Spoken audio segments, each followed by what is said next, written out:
dapur-dapur Asri selalu dipenuhi aroma rempah-rempah yang menggugah selera. Makanan Padang yang terkenal kaya rasa itu tak pernah sepi dari pelanggan. Sejak pagi hingga malam, antrean panjang terlihat mengular di luar restoran, dan suara riuh pengunjung yang terbuai oleh hidangan yang tak henti menggoda. Inilah tempat yang disebut-sebut sebagai surga makan Padang di Jakarta Pusat. Tak peduli waktu, tempat ini selalu dipenuhi orang, bahkan ketika malam mulai larut.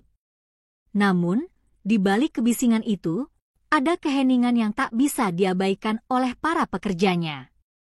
Malam itu, Siska memasuki dapur untuk pertama kalinya.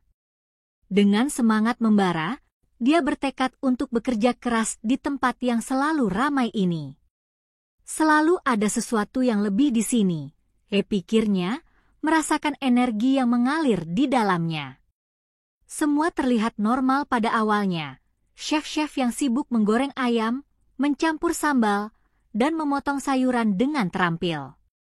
Namun, ada satu hal yang membuatnya merasa cemas, sebuah perasaan aneh yang menyelusup di sepanjang tulang punggungnya. Seiring waktu berlalu, Siska mulai memperhatikan keanehan yang muncul di balik kesibukan dapur.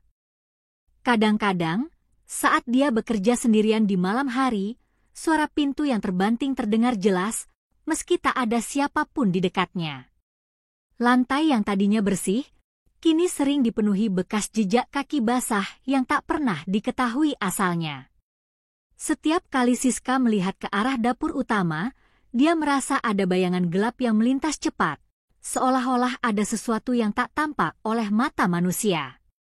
Dari saat itulah, rasa penasaran Siska mulai membuncah. Meskipun dia merasa tidak nyaman, rasa ingin tahu yang membara membuatnya terus bertahan. Apa yang membuat tempat ini begitu ramai, bahkan di tengah malam yang sunyi? Apa yang membuat orang-orang datang dan terus datang, meskipun tidak ada yang benar-benar tahu apa yang terjadi di balik layar? Siska mulai mendengar bisikan dari beberapa karyawan lama yang dengan cepat berlalu jika dia mencoba bertanya lebih dalam. Kata-kata mereka semakin membuatnya penasaran, namun juga semakin membangkitkan rasa takut yang tak bisa dijelaskan. Pada suatu malam, saat restoran tutup, Siska harus membersihkan dapur sendirian. Begitu dia selesai, dia merasakan sesuatu yang berbeda. Seperti ada sesuatu yang mengawasi dari balik bayangan dapur yang gelap. Dengan hati yang berdebar, dia melangkah menuju tempat penyimpanan bumbu, namun langkahnya terhenti saat melihat sekeliling dapur. Di salah satu pojok ruangan, sebuah kursi kayu bergerak perlahan tanpa ada yang menyentuhnya. Suara dentingan peralatan masak yang bergesekan tiba-tiba pecah, membuatnya terlonjak. Ketika dia menoleh, seolah-olah ada mata yang mengintipnya dari balik jendela dapur. Siska merasa tubuhnya membeku, seolah-olah waktu berhenti sejenak. Dia melihat sesosok wanita berpakaian serba hitam, wajahnya tersembunyi di balik kerudung, hanya matanya yang terlihat merah membara. Siska hampir tak bisa bernapas, keringat dingin mulai mengalir di pelipisnya. Namun, sosok itu hilang secepat ia muncul, seolah-olah hanya bayangan yang melintas dalam kegelapan. Panik mulai merasuki Siska. Dia mencoba untuk mengabaikan perasaan itu, mengatakan pada dirinya sendiri bahwa mungkin itu hanya halusinasi atau hanya karena lelah. Tetapi, malam demi malam, keanehan-keanehan ini semakin intens. Siska tak bisa lagi mengelak dari perasaan bahwa ada sesuatu yang sangat salah dengan tempat ini. Para pekerja lainnya mulai bercerita, berbicara dalam bisikan, tentang malam-malam yang mereka alami di dapur. Mereka menyebutnya sebagai dapur yang tak pernah sepi, bukan hanya karena pelanggan yang selalu ramai, tetapi juga karena sesuatu yang lebih gelap yang tak bisa dijelaskan oleh logika. Siska akhirnya memutuskan untuk menyelidiki lebih dalam. Semua petunjuk yang dia dapatkan mengarah pada satu nama, Pak Rudi, pemilik restoran ini. Namun, Tidak ada yang berani membuka mulut tentang dia, karena ada sesuatu yang menakutkan mengenai pria itu. Semakin Siska menyelidiki, semakin dalam dia terjerat dalam jaring misteri yang mematikan. Pada akhirnya, apa yang Siska temukan di balik kesuksesan restoran ini akan mengubah hidupnya selamanya, membawa dia pada kebenaran yang jauh lebih kelam dari yang dia bayangkan. Siska tak pernah merasa begitu cemas, tetapi perasaan itu terus mengganggunya setiap malam di dapur Asri. Walaupun setiap kali melihat restoran yang penuh sesak dengan pelanggan, semangatnya untuk bekerja tetap berkobar. Namun, saat dia melangkah ke dalam dapur yang sudah gelap di tengah malam, dia merasakan kehadiran yang tidak diinginkan. Ada sesuatu di sana, sesuatu yang lebih besar dari sekadar bisikan atau bayangan. Malam itu, ada angin dingin yang tiba-tiba menyentuh kulitnya, meskipun jendela tertutup rapat. Siska mulai bekerja lebih cepat, mencoba mengalihkan pikirannya dengan menata peralatan masak dan mempersiapkan bumbu. Namun, ada sesuatu yang tak bisa dia abaikan. Sebuah suara yang terdengar samar, seperti seseorang menggumamkan sesuatu dari jauh. Akan ada yang hilang, gumam suara itu, dan Siska hampir terjatuh. Dengan gemetar, dia menoleh, tetapi tidak ada siapapun di dapur, hanya bayangan temaram yang melintasi lantai. Ketakutan semakin meresap, namun dia memaksakan diri untuk tetap tenang, berusaha meyakinkan dirinya bahwa ini hanya perasaan aneh. Tak lama setelah itu, seorang karyawan senior bernama Ibu Endang mendekat dengan langkah tenang. Wajahnya pucat, mata merah seperti habis menangis. Ibu Endang duduk di dekat meja dan menatap Siska dengan pandangan penuh makna. "Jangan terlalu penasaran, Nak," katanya pelan, suaranya rendah dan berat.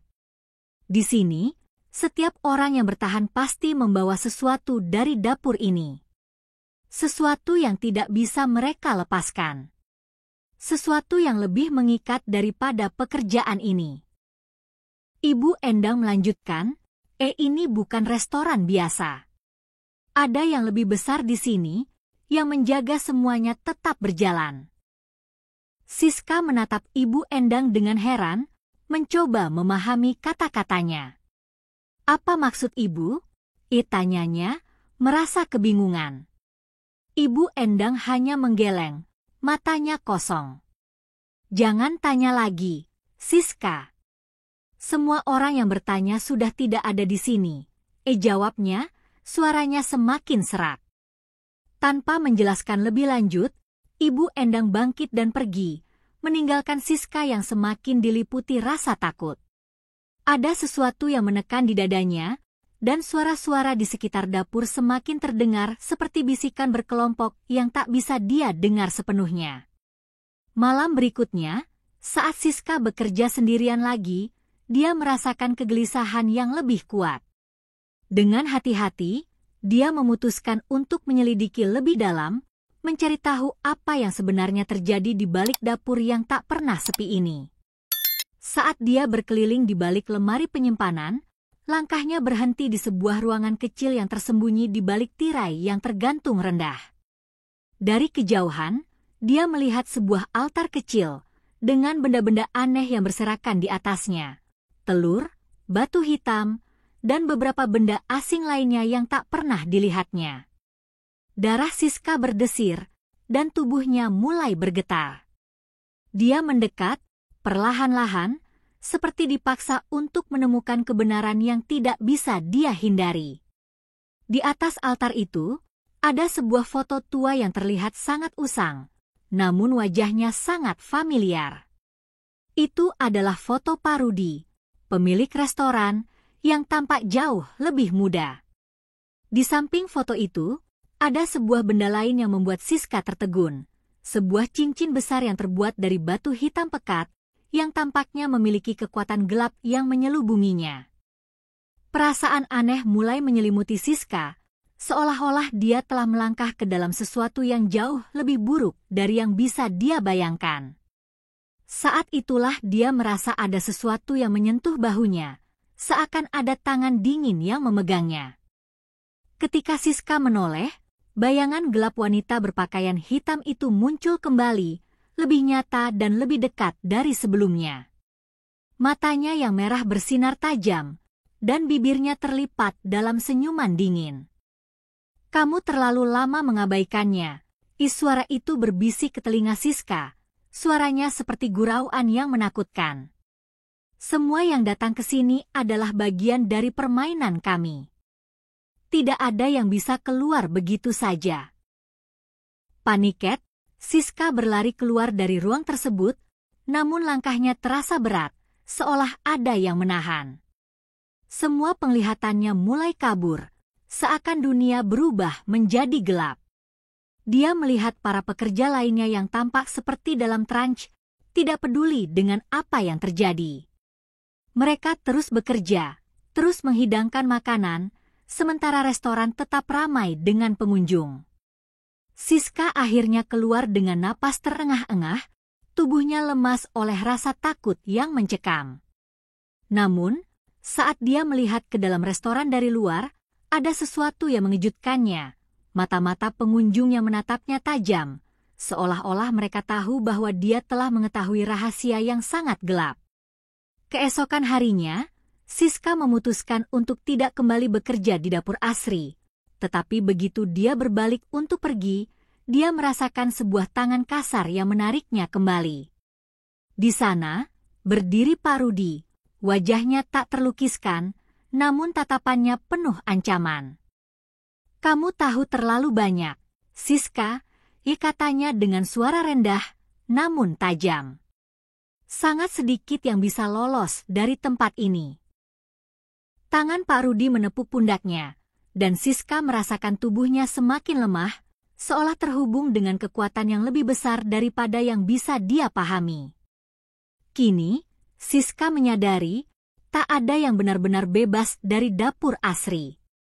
Siska terbangun keesokan harinya dengan tubuh yang lelah dan pikiran yang kacau. Tidak ada yang lebih nyata baginya daripada kejadian semalam. Meskipun dia mencoba mengabaikan semuanya, perasaan itu tetap mengganggunya, sesuatu yang gelap, sesuatu yang mengikat setiap langkahnya. Di luar jendela, sinar matahari pagi yang cerah tidak mampu mengusir kegelapan yang merayap di dalam dirinya. Apa yang terjadi di dalam dapur Asri bukan hanya tentang makanan atau pelanggan, tetapi sesuatu yang lebih kuat, lebih jahat, yang tak terlihat namun terasa begitu nyata.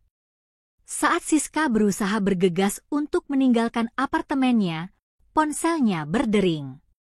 Dengan enggan, dia mengangkat telepon itu. Suara Pak Rudi terdengar dengan jelas, dingin dan penuh tekanan. "Siska, kau pasti merasa tertekan dengan apa yang terjadi.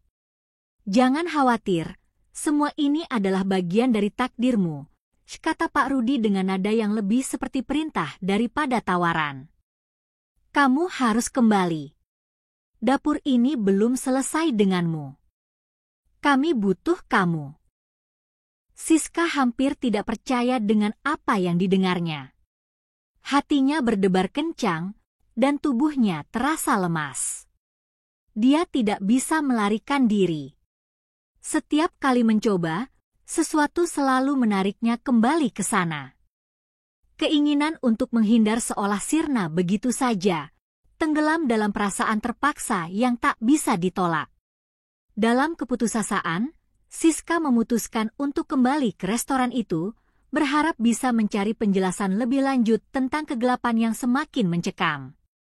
Begitu memasuki dapur Asri lagi, dia langsung merasakan adanya perubahan yang tak bisa dijelaskan. Suasana di restoran itu lebih mencekam dari sebelumnya. Cahaya lampu yang biasanya terang benderang kini tampak redup, hampir temaram, dan setiap sudut ruangan terasa lebih sesak, penuh dengan aura yang tak bisa dijelaskan. Pengunjung tetap ramai, tetapi wajah mereka tampak kosong, seolah-olah mereka semua ada dalam keadaan trans, tersihir oleh sesuatu yang lebih besar daripada sekadar rasa lapar. Siska dipaksa untuk kembali bekerja seperti biasa, meskipun tubuhnya gemetar setiap kali dia melewati dapur yang gelap itu.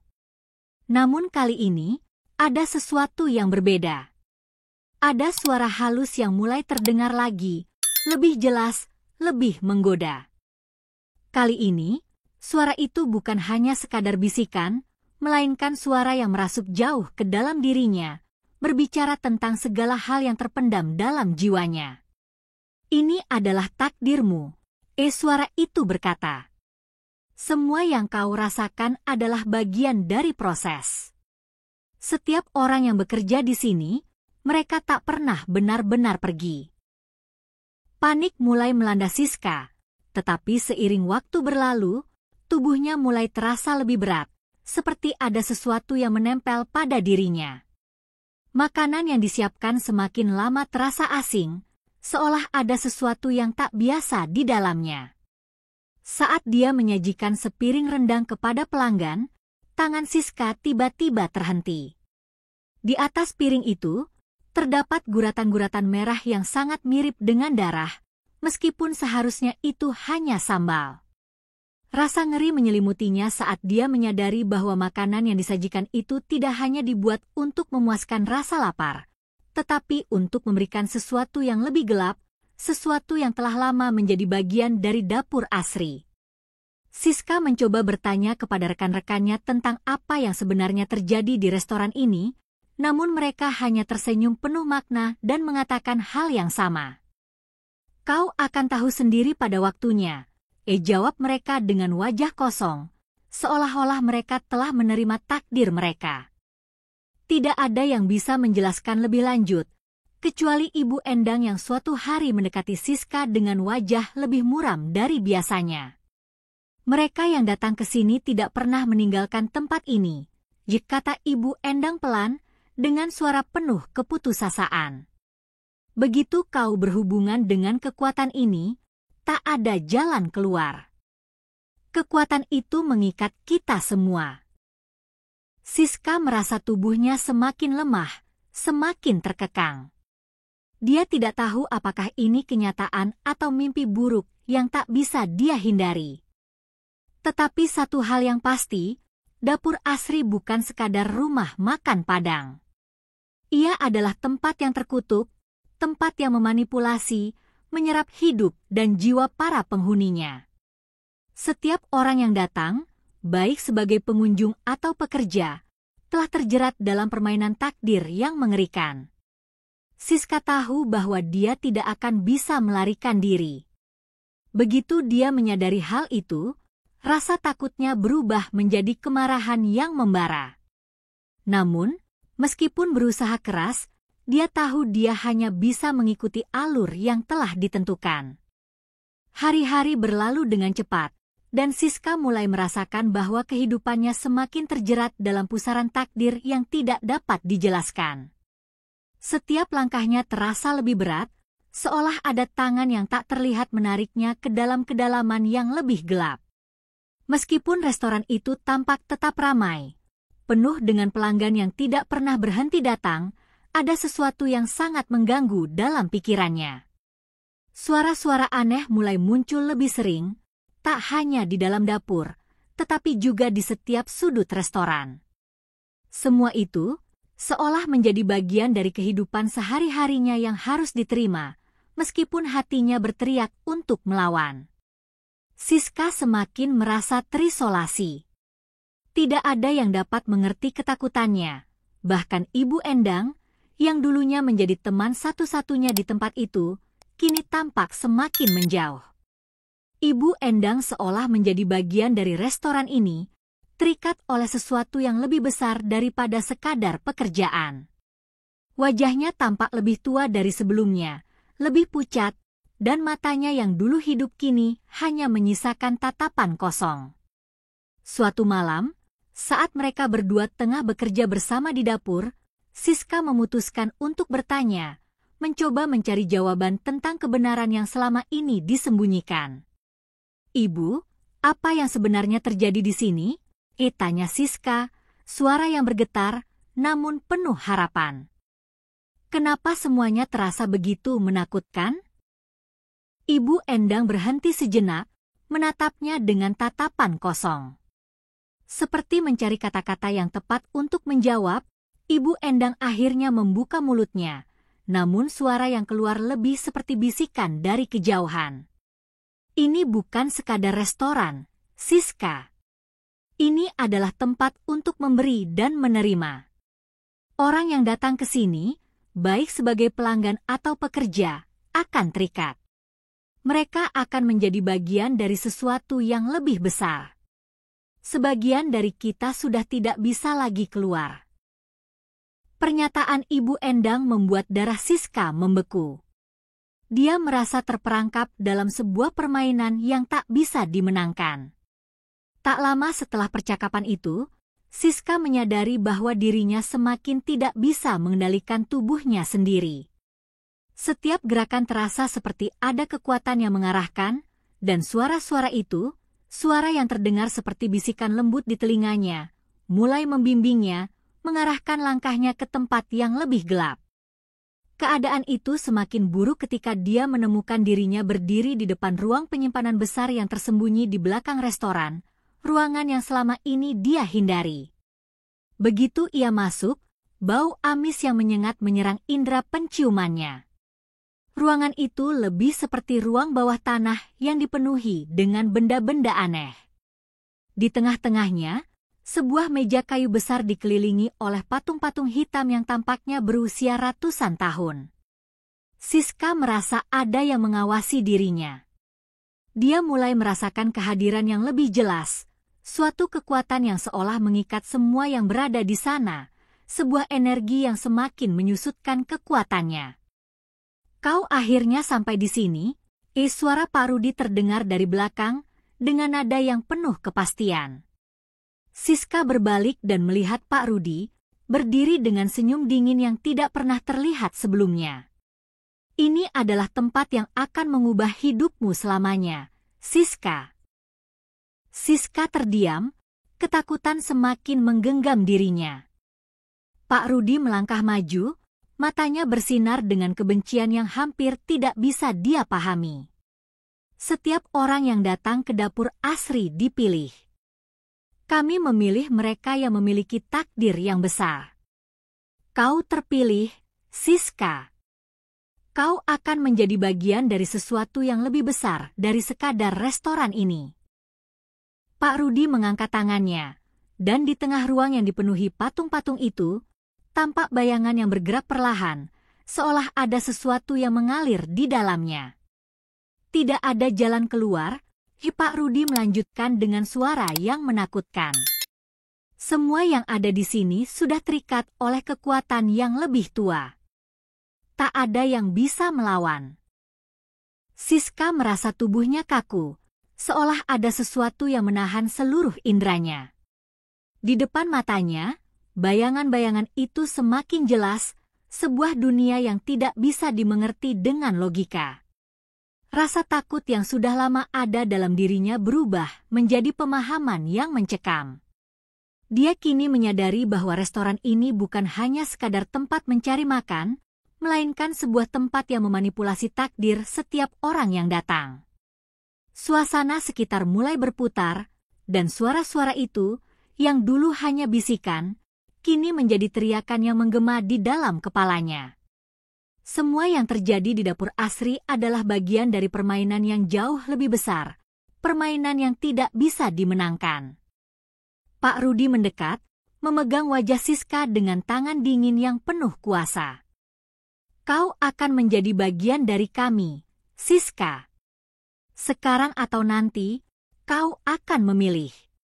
Setiap orang yang bekerja di sini, mereka semua adalah bagian dari sesuatu yang jauh lebih besar. Kata-kata itu menggema dalam pikiran Siska, semakin menambah rasa terperangkap yang semakin mengikat tubuhnya.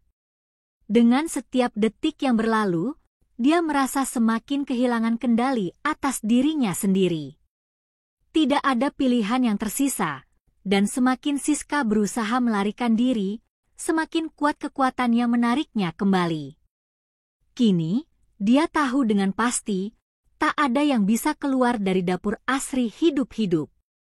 Siska merasakan napasnya sesak, dadanya berdegup dengan cepat. Jantungnya seolah berhenti berdetak sejenak saat Pak Rudi menggenggam wajahnya. Tatapan matanya penuh dengan kepastian yang mengerikan. Semakin ia mencoba menghindar, semakin erat cengkeramannya. Suasana di sekitar mereka semakin tegang, dan suara-suara bisikan yang sebelumnya halus kini berubah menjadi teriakan yang memekakan telinga, seolah mengelilingi dirinya, menuntut perhatian. Setiap langkah yang dia coba untuk mundur justru terasa sia-sia, tubuhnya seolah dipaksa untuk bergerak maju ke dalam dunia yang lebih gelap dan lebih mengerikan. Ini adalah takdirmu, Siska, kata Pak Rudi dengan suara yang penuh wibawa. Kau telah dipilih. Bukan karena kebetulan, bukan karena nasib, tetapi karena kekuatan yang jauh lebih besar telah menginginkanmu. Kata-kata itu seperti belenggu yang membelenggu tubuhnya, membuat Siska tidak bisa berpikir jernih lagi. Setiap desah napasnya terasa semakin berat, seperti ada sesuatu yang menekan dari dalam dirinya, sesuatu yang telah lama tersembunyi namun kini terbangun. Dia berusaha untuk berteriak, tetapi suaranya seperti tertelan oleh udara yang semakin pekat. Siska merasa seluruh tubuhnya bergetar, tak bisa mengendalikan gerakan atau pikirannya. Dengan kecepatan yang tak wajar, Pak Rudi menariknya lebih dekat ke meja kayu besar di tengah ruangan yang penuh dengan patung-patung itu. Di sekitar mereka, bayangan hitam bergerak perlahan, mengikuti gerakan Pak Rudi dengan cermat. Ini bukan sekadar pilihan, Siska. Ini adalah kewajiban. Kewajiban yang tidak bisa kau hindari. Setiap jiwa yang datang ke sini, mereka memiliki peran yang tak tergantikan dalam permainan ini. Pak Rudi menundukkan kepalanya, seolah memberikan kehormatan bagi kekuatan yang ada di dalam ruangan itu. Di sekeliling mereka, patung-patung itu tampak semakin hidup. Mata mereka yang kosong kini mulai bersinar dengan warna merah yang menakutkan, menciptakan aura kegelapan yang semakin tebal. Apakah kau siap, Siska? Tanya Pak Rudi dengan senyuman dingin di wajahnya. Kau tidak bisa lari lagi. Ini adalah bagian dari alur yang telah ditentukan. Semua yang datang ke dapur Asri akan menjadi bagian dari kami. Siska merasakan sebuah tarikan kuat di dadanya, seolah ada sesuatu yang menyeret jiwanya untuk ikut serta dalam permainan ini. Dia merasa ada kekuatan yang menguasainya, sebuah kekuatan yang sangat sulit untuk dipahami. Perlahan, Siska merasa tubuhnya terangkat, seperti melayang di atas tanah. Dia tidak bisa bergerak, tidak bisa berkata-kata. Semua yang ada di sekitarnya menjadi kabur, hanya bayangan yang tampak lebih jelas dan lebih menyeramkan. Di bawah, meja kayu itu berubah menjadi altar yang mengerikan, di mana darah segar tampak mengalir perlahan dari celah-celah meja. Rasa ngeri yang menyelimuti dirinya semakin dalam, namun ada suara yang berbisik di dalam dirinya, membisikkan bahwa inilah jalan satu-satunya yang harus ditempuh. Jangan takut, Siska, suara itu berkata. Semua ini untuk kebaikanmu. Semua ini untuk memastikan kekuatanmu berkembang. Tangan Pak Rudi mulai bergerak, melambaikan sesuatu di udara, seolah memanggil kekuatan yang tersembunyi di dalam ruangan itu. Perlahan, cahaya redup yang ada di sekitar mereka berubah menjadi lebih terang, namun cahayanya tidak seperti biasanya. Cahaya itu terasa panas, mengancam, menekan semua yang ada di sekitarnya. Patung-patung itu kini bergerak lebih cepat, seolah mendekatkan diri mereka ke Siska. Inilah yang sebenarnya, Siska. Kami semua terikat oleh darah dan roh yang mengalir dalam dapur Asri. Tak ada yang bisa melarikan diri dari takdir ini, Pak Rudi berkata dengan tegas, matanya kini berkilat, dipenuhi dengan kecemasan yang tak terlihat sebelumnya. Siska bisa merasakan getaran yang datang dari setiap sudut ruangan. Semua yang ada di sekelilingnya terasa semakin hidup, semakin nyata. Setiap patung, setiap bayangan, setiap suara, semuanya terhubung dengan dirinya, seperti menunggu untuk menyatu dalam satu kesatuan yang tak bisa dipahami oleh akal sehat. Suasana itu semakin mencekam, dan perlahan-lahan, Siska merasakan tubuhnya terperangkap, tak bisa bergerak, tak bisa melawan. Semua harapan untuk lari kini hilang begitu saja. Siska tahu bahwa inilah awal dari perjalanan yang tak bisa dihentikan, perjalanan menuju kegelapan yang tak pernah bisa terbayangkan. Dengan satu gerakan cepat, Pak Rudi mengambil sebuah pisau kecil dan menorehkan sesuatu di tangan Siska. Darahnya mengalir, namun bukan hanya darah fisiknya yang keluar. Dengan tetesan pertama yang jatuh, Siska merasakan ada sesuatu yang mengalir dalam dirinya, lebih dalam dari darahnya. Sebuah kekuatan, energi yang sangat besar, dan kini dia tahu, untuk pertama kalinya, bahwa dia telah menjadi bagian dari sesuatu yang jauh lebih besar, yang tidak bisa dijelaskan dengan kata-kata. Dapur Asri bukan lagi sekadar restoran. Ini adalah tempat di mana jiwa-jiwa yang hilang dikumpulkan, di mana setiap peran yang diambil takkan pernah lepas. Siska merasa tubuhnya bergetar hebat, seolah-olah aliran darahnya tak lagi mengalir dengan normal. Setiap tetes darah yang menetes ke meja kayu itu seolah membawa beban yang jauh lebih besar dari sekadar kehidupan manusia biasa. Tubuhnya terasa semakin lemah, namun ada kekuatan yang tumbuh dalam dirinya, seperti api yang menyala di dalam jiwa. Meskipun rasa sakit itu menusuk, ada rasa kepastian yang datang bersamaan dengan rasa ngeri yang semakin menumpuk. Dapur Asri telah mengubahnya, dan dia tahu bahwa tidak ada jalan kembali. Dia bukan lagi Siska yang dulu, bukan lagi seorang pekerja restoran yang hanya mencari nafkah. Pak Rudi berdiri di sampingnya, memandangi dengan tatapan penuh kebanggaan, seolah melihat sesuatu yang sangat berharga terlahir di hadapannya. Kau sekarang menjadi bagian dari kami, Siska. Semua yang telah terjadi adalah bagian dari proses yang tak terhindarkan. Jangan takut, karena kekuatan ini akan melindungimu. Kata-katanya terdengar seperti mantra, memantrai Siska dalam sebuah keadaan yang lebih dari sekadar fisik. Dia merasa seolah-olah ada sesuatu yang mengikat dirinya, mengikatnya pada restoran ini, mengikatnya pada takdir yang telah ditentukan. Siska bisa merasakan ada sesuatu yang berdenyut di dalam tubuhnya, sebuah energi yang tidak bisa dimengerti, namun jelas ada. Suara-suara yang dulu hanya bisikan kini berubah menjadi teriakan-teriakan yang menderu, menghujam jiwanya. Setiap sudut ruangan tampak bergerak, dan patung-patung yang ada di sekelilingnya seperti menatapnya dengan mata yang penuh nafsu. Siska merasa dirinya semakin terperangkap, tidak hanya secara fisik tetapi juga dalam jiwa. Bahkan napasnya sendiri terasa seperti milik orang lain. Pak Rudi mengangkat tangannya dengan perlahan, seolah memanggil kekuatan yang lebih besar dari yang dapat dipahami oleh Siska. Sekarang, kau akan merasakan bagaimana rasanya menjadi bagian dari kami. Tidak ada yang bisa lari, tidak ada yang bisa menolak. Ini adalah jalan yang telah ditentukan, dan hanya mereka yang terpilih yang dapat bertahan. Siska merasakan tubuhnya terangkat kembali, bukan karena kehendaknya, tetapi karena kekuatan yang lebih besar dari dirinya sendiri. Semua kekhawatiran, semua rasa takut, seolah sirna, digantikan oleh perasaan aneh yang menguasai tubuhnya. Di luar, hujan mulai turun dengan deras, suara rintikannya seolah menciptakan irama yang cocok dengan ketegangan yang terjadi di dalam restoran. Semua terasa semakin mencekam, semakin tak terhindarkan. Dalam keheningan itu, Siska mendengar suara langkah kaki mendekat dari dalam kegelapan.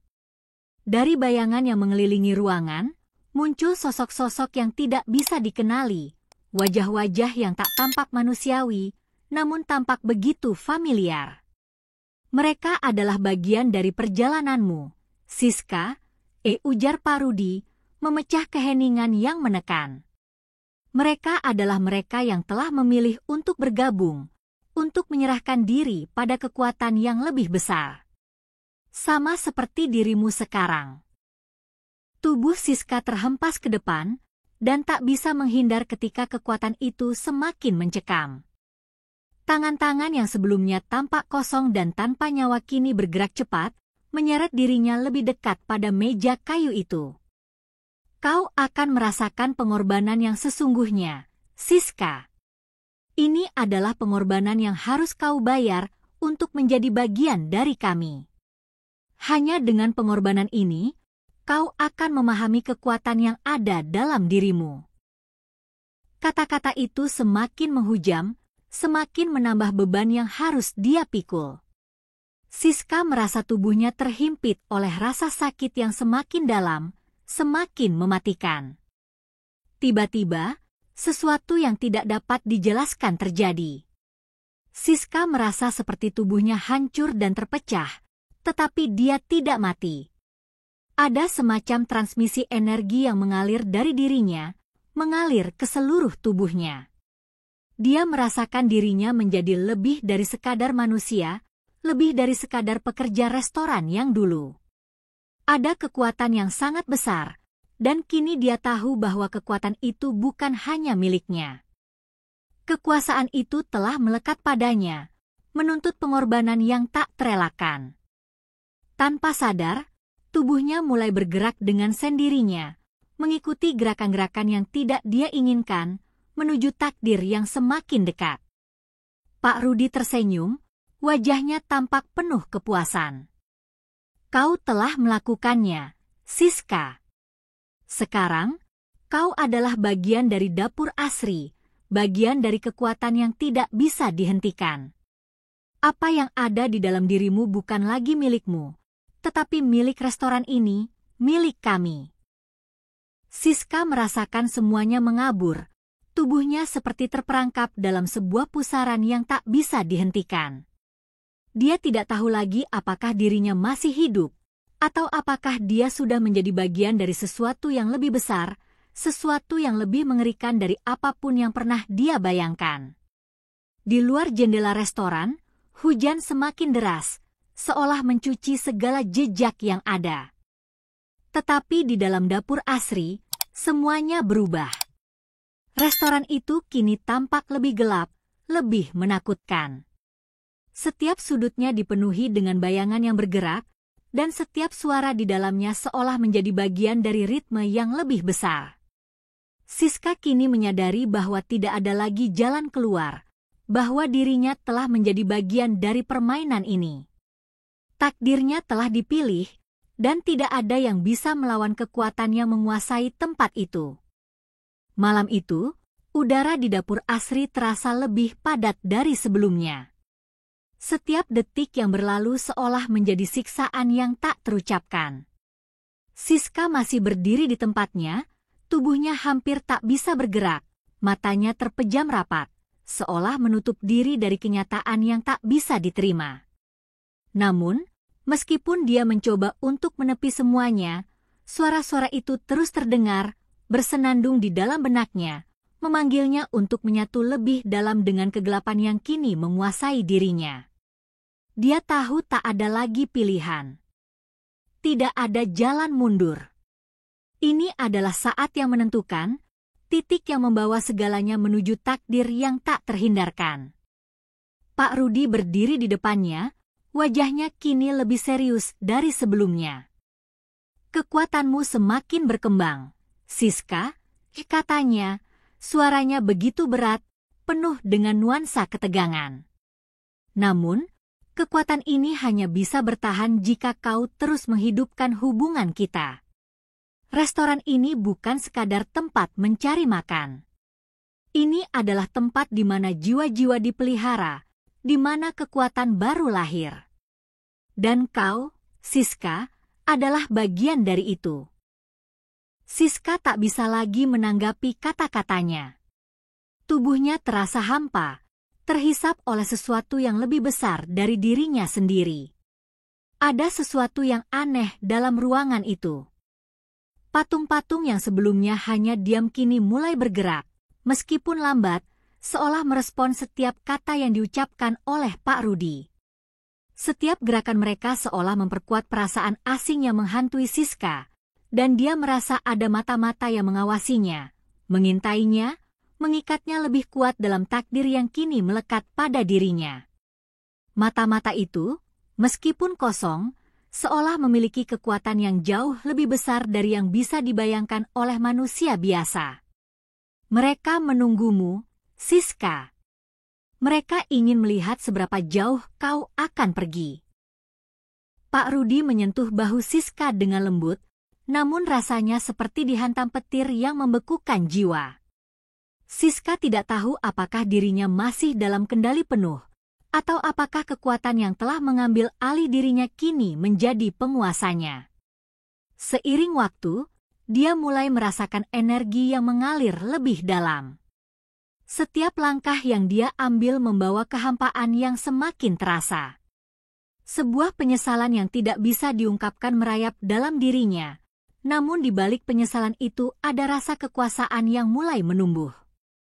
Rasa kekuasaan yang membuatnya merasa lebih kuat dari sebelumnya, lebih besar dari yang dia bayangkan. Semua ini harus terjadi, Siska, ya kata Pak Rudi dengan suara yang tak bisa dibantah. Tanpa pengorbanan, tak ada yang bisa tumbuh. Ini adalah harga yang harus dibayar. Tidak hanya untukmu, tetapi untuk setiap orang yang datang ke sini. Mereka juga memilih jalan ini. Kekuatan ini hanya akan bertahan jika kau terus menghidupkan api yang telah ada. Kata-kata itu seperti sembilu yang menusuk hati Siska. Namun dia tahu bahwa meskipun dia ingin menghindar, meskipun dia berusaha untuk melawan, kekuatan itu semakin mengikat dirinya. Tidak ada yang bisa dihentikan. Siska menatap ke sekeliling, melihat lebih jelas bayangan-bayangan yang kini mengelilingi dirinya. Mereka bukan manusia lagi, melainkan entitas yang terperangkap dalam tubuh-tubuh yang kehilangan identitas.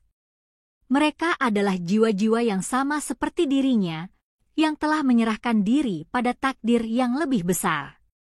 Mereka bergerak perlahan, menghampiri Siska, memberikan kekuatan yang mengalir padanya. Ini adalah bagian dari perjalananmu, Siska, Pak Rudi berkata, suaranya penuh dengan keharusan. Kau telah berada di titik yang tak terelakkan. Tidak ada lagi yang bisa kau lakukan selain menerima kenyataan ini. Siska merasakan dirinya terhimpit oleh kekuatan yang semakin besar. Dia merasa terjebak, dan untuk pertama kalinya dalam hidupnya, dia merasa dirinya tidak lagi berkuasa atas apa yang terjadi pada dirinya. Semua yang telah dia pilih, semua yang telah dia jalani, membawa dia ke titik ini. Tak ada lagi ruang untuk keraguan. Setiap inci tubuhnya terasa seperti terjalin dengan kekuatan yang lebih gelap, yang menguasai jiwa dan tubuhnya. Dia sudah menjadi bagian dari restoran ini, dan restoran itu adalah bagian dari dirinya. Pak Rudi melangkah mundur, memberi ruang bagi Siska untuk benar-benar meresapi perubahan yang terjadi pada dirinya. Sekarang, kau harus memilih, ya katanya dengan tenang. Apakah kau akan mengabdi, menghidupkan kekuatan ini, ataukah kau akan dihancurkan oleh kekuatan yang tidak bisa kau hindari? Kata-katanya menggema di dalam hati Siska. Dia tahu jawaban itu tak bisa dihindari. Restoran ini, dapur asri, bukan hanya sebuah tempat makan. Itu adalah dunia baru, dan Siska sudah terikat di dalamnya. Terikat pada pengorbanan yang telah membawa dirinya ke titik ini, sebuah titik yang tak bisa diputar balikan.